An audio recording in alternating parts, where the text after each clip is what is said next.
You have to ultrasound the boiler? Yeah. And then assuming it passes, you put everything back together. You know what? I didn't realize how big these wheels are on this thing.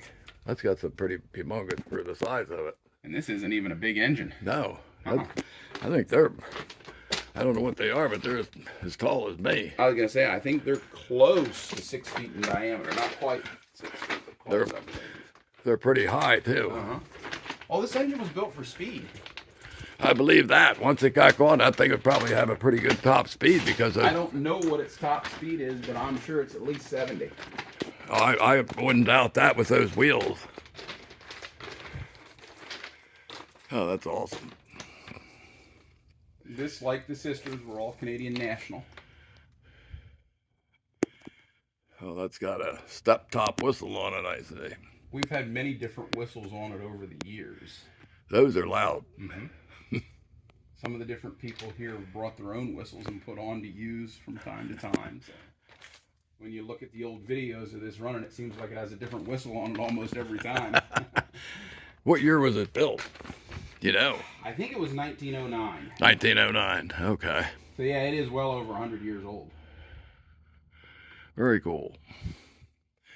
It's got the old, well, it's electrified now, but that was probably originally kerosene in there. Maybe. Not sure Maybe if not. it was or not. Maybe not. I doubt it would have been being 19 something because they did have the electrical headlights, I think, starting as early as sometime in the 1890s.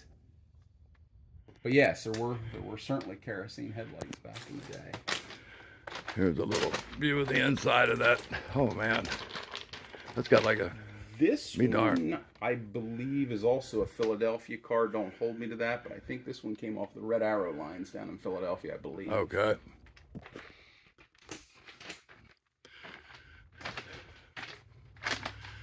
Very interesting.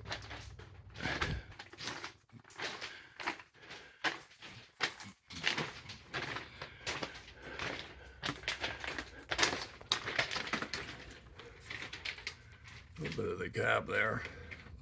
Cool. Well, Ryan, thanks for the interview. I think we need a drink and take a break and get out of the heat.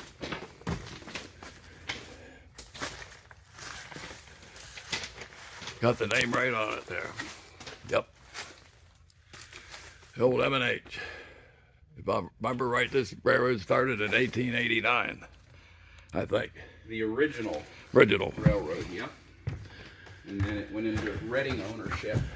Here's inside of that trolley. And we're the third owner-operators of it here. We've been here since '76.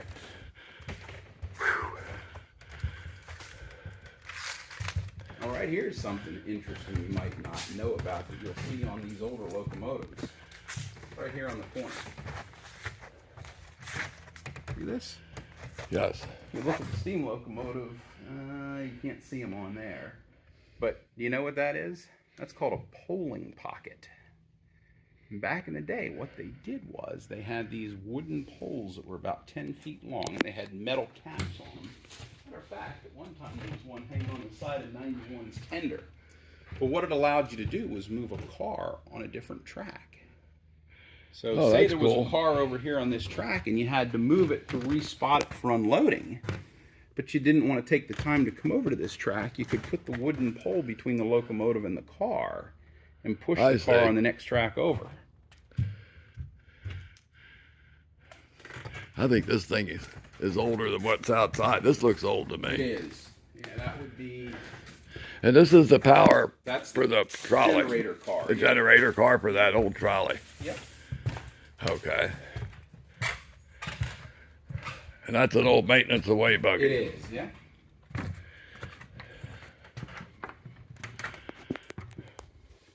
Okay, Ryan, thanks for the interview. No problem. Happy to do it. Thank you. Very interesting. Watch your step here and we'll...